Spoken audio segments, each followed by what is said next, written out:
नमस्कार बच्चों, आपका हमारे फिर एक नए टॉपिक के साथ यूट्यूब चैनल में स्वागत है। आज बच्चों हम डिस्कस करेंगे प्रिंसिपल वैल्यू कि प्रिंसिपल वैल्यू क्या होती है, प्रिंसिपल वैल्यू कैसे निकालते हैं और इसके आधार पर क्वेश्चंस आते हैं, उनको कैसे हम हल करेंगे। प्रिंसिपल ब्रांच के लिए हमें जरूरत पड़ेगी डोमेन और रेंज की। पर्टिकुलर केवल रेंज की ही जरूरत पड़ेगी, यहाँ पे डोमेन को डिस्कस नहीं करेंगे। रेंज से ही हमारी प्रिंसिपल वैल्यू निकल जाती है, लेकिन जब हमारे पास सिलेबस में है तो उसको भी यहाँ पे हम डिस्कस कर लेते हैं बहुत छोटी सी व्यू में। तो सबसे पहले डिस्कस करते हैं प्रिंसिपल वैल्यू। आखिर प्रिंसिपल वैल्यू होती क्या है, यानी कि इनवर्सल ट्रिगोनोमेट्री फंक्शंस की वो वैल्यू जो उसकी प्रिंसिपल ब्रांच में लाई करती है वो कहलाती है प्रिंसिपल वैल्यू। अब प्रिंसिपल ब्रांच क्या होती है? प्रिंसिपल ब्रांच का मतलब होता है कि वह फंक्शन किस रेंज में वर्क करता है, मतलब कहाँ से कहाँ तक जाएगा, तो उसी रेंज के अंदर जितनी सारी वैल्यू आ जाएंगी तो वही हमारी कहलाएगी प्रिंसिपल ब्रांचेस, और उसी को हम बोलते हैं प्रिंसिपल वैल्यू। ठीक है, प्रिंसिपल ब्रांच का मतलब होता है छोटे छोटे टुकड़ों में तोड़ना, और वो छोटे छोटे में टुकड़ों में तोड़कर एक इंटरवल बना के तैयार करते हैं, वही इंटरवल हमारा कहलाता है प्रिंसिपल वैल्यू। अब देखिए, यहाँ पे हमें डिस्कस करना है, हमारे पास 6 फलन्स होते हैं और 6 फलन के लिए हमारे पास डोमेन उपलब्ध रहेगी। ये जो लास्ट लेक्चर हमने कराया था आपको, उसमें आपको ग्राफ के मेथड से हमने डोमेन और रेंज निकालना बताया था। तो सबसे पहले इसमें डोमेन को डिस्कस करते हैं कि साइन इनवर्स की डोमेन। अगर कुछ याद आ रहा हो तो हमने साइन इनवर्स का आपको ग्राफ बनवाया था इस तरह से। ये हमारी एक्स एक्सिस हुआ करती थी, ये हमारी वाई। तो इस एक्सिस पे ग्राफ जो हमारा गया था +1 से -1 के बीच में। तो एक्स एक्सिस पे जितने पॉइंट होते हैं वो डोमेन कहलाते हैं। तो इसकी डोमेन जो निकल के आएगी वो आएगी -1, 1, और इसकी जो रेंज निकल के आएगी, ग्राफ हमारा इस तरह से बनता था, 0 से पास होता था, डीएनए की संरचना बना रहा था लाइक एज दिस, यानी कि इस पॉइंट पे मैक्सिमम जा रहा है और इस पॉइंट पे मिनिमम जा रहा है। ये माइनस में रहता है, ये प्लस में रहता है। तो कहाँ से कहाँ गया था? ये हमारा π/2 होता था और ये हमारा -π/2 होता था। तो ये जो रेंज रहेगी इसकी -π/2 +π/2 रहेगी साइन इनवर्स की। क्लियर? कॉस इनवर्स की डोमेन सेम रहेगी, याद करने का बहुत आसान तरीका है, दोनों की डोमेन सेम रहेगी। अब इसका वैल्यू कहाँ से कहाँ जाएगा? 0 पे 1 रहेगा, ठीक।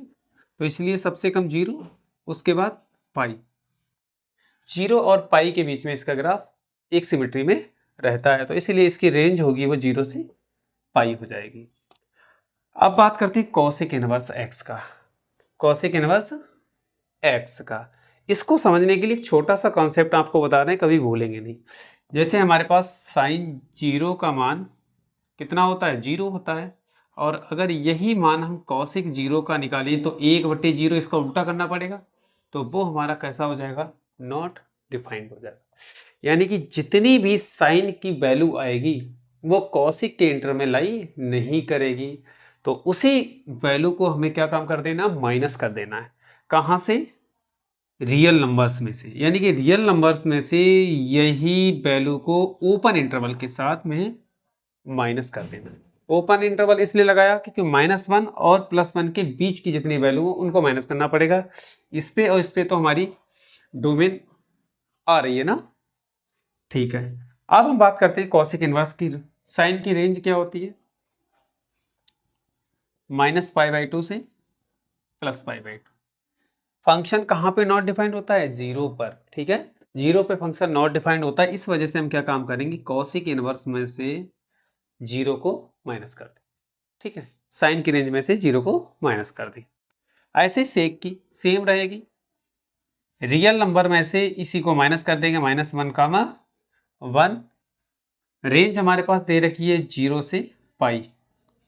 अब हमारा कॉस जो होता है वो 90 पे 0 होता है, और जब इसकी सेक की वैल्यू निकालेंगे तो 1/0 कैसा हो जाएगा? Not defined. तो इस रेंज से क्या काम करेंगे हम? π/2 को माइनस कर देंगे, जिसमें नॉट डिफाइंड आ रहा है। माइनस कर दिया, वो हमारा निकल के आ गया रेंज। tan इनवर्स की रेंज डोमेन रियल नंबर होती है और कॉट की भी क्या होती है, रियल नंबर होती है। अब tan इनवर्स एक्स का ग्राफ आपको बताया था हमने, tan इनवर्स एक्स का ग्राफ देख लीजिए कैसे होता है, ठीक है।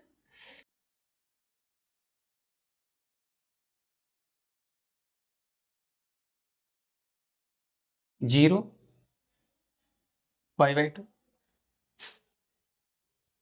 उसके बाद बीच में पाई और फिर 3π/2। तो π/2 पे वैल्यू क्या होती है, इनफाइनाइट होती है। और इसी साइड में हमारा चल रहा होगा दूसरा, कौन सा, -π/2, -π/2। तो ये ग्राफ फिर से -π/2 पे फिर इनफाइनाइट पे निकल जाएगा, ठीक है। केवल एक दो ही इंटरवल से समझ लीजिए, आगे की जरूरत नहीं है। तो इसका ग्राफ यानी कि ऊपर हमारा π/2 से आता है और नीचे π/2 पर जाता है, लेकिन ये π/2 वैल्यू को अटेंड नहीं करता क्योंकि ये इनफाइनाइट से आता है। इस वजह से इसका इंटरवल रहेगा ओपन इंटरवल -π/2 से +π/2। क्लियर। और कॉट की रहती है रेंज 0, ओपन इंटरवल के साथ। तो ये तो था, ये बच्चों था डोमेन और रेंज का चार्ट। बहुत आसान है, कुछ नहीं याद करना है ज़्यादा, केवल आपको साइन इनवर्स और कॉस इनवर्स की वैल्यू को याद कर लेना, उसी की हेल्प से हम सभी वैल्यू को ड्राइव कर लेंगे। तो ये चार्ट है, एक बार इस चार्ट को देख लीजिए, फिर इसके बाद जो इसके क्वेश्चंस हैं कैसे आते हैं वैल्यू निकालने के लिए, उसको डिस्कस करते हैं।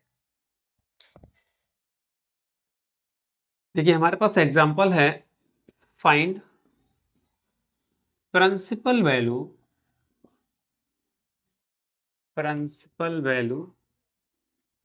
Of sine inverse -1/2। First question paper में आपका 1 मार्क्स में क्वेश्चन इसका आएगा, 100% आएगा। एक प्रिंसिपल वैल्यू निकालने के लिए कैसे निकालेंगे, इसको हल करने का तरीका, ठीक है। लेट, हिंदी में लिखेंगे माना, y equal to sine inverse -1/√, ठीक है। तो जैसे इसको हमने मान लिया तो साइन इनवर्स को इस साइड में ले आइए, तो ये फलन हो जाएगा हमारा साइन y बराबर -1/√2, ठीक है। ये वैल्यू किसकी होती है, 1/√2 होती है आपकी, अगर ध्यान होगा तो ये वैल्यू होती है आपकी साइन माइनस का π/4 होती है। π/4 पे वैल्यू 1/√2 होती है। माइनस का चिन्ह जो प्रॉपर्टी है बाहर आ जाएगा, साइन π/4, ठीक है। साइन y बराबर माइनस का साइन π/4। अब ध्यान करेंगे, चूंकि हम जानते हैं range of sine inverse x बराबर क्या होती है, -π/2 से +π/2 होती है।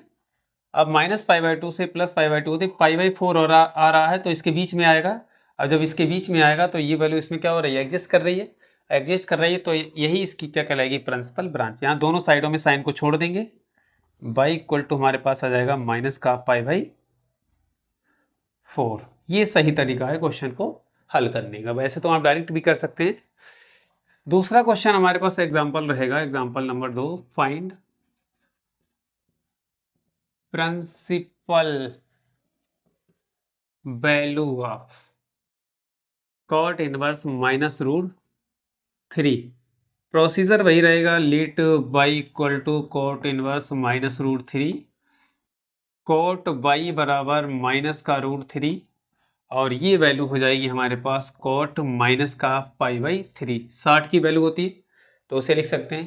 देखिए लिखने का तरीका, 0, 30, 45, 60 और 90। 0 को 0 लिखा जाता है, 30 को लिख सकते हैं π/6 और 45 को लिख सकते हैं π/4 और 60 को लिख सकते हैं π/3 और 90 को लिख सकते हैं π/2। तो ये 60 की वैल्यू होती है, इस वजह से लिख सकते हैं π/3। अब हम जानते हैं चूंकि प्रिंसिपल, चूंकि range range of cot inverse क्या होती है? 0 से पाई के बीच में होती है। 0 और पाई के बीच में वैल्यू एग्जिस्ट करनी चाहिए, लेकिन हमारे पास ये आ रहा है -π/3 और इस इंटरवल में कोई भी साइन माइनस का नहीं है, तो हम क्या काम करेंगे, इसलिए इसकी वैल्यू को पाई से माइनस करेंगे, कॉट पाई -π/3, क्योंकि पाई से अगर वैल्यू माइनस करते हैं तो फंक्शन की वैल्यू चेंज नहीं होती, वही का वही बना रहता है। तो यहाँ से हो जाएगा हमारे पास कॉट 2π/3, 3 एकम 3 में से 1 गया 2 बचेगा, कॉट बाई बराबर, ठीक है, बाई बराबर यहाँ से दोनों कॉट को छोड़ देंगे दोनों तरफ से, तो वो आ जाएगी 2π/3। अब देखिए पॉजिटिव है और इसी इंटरवल में लाई करेगी।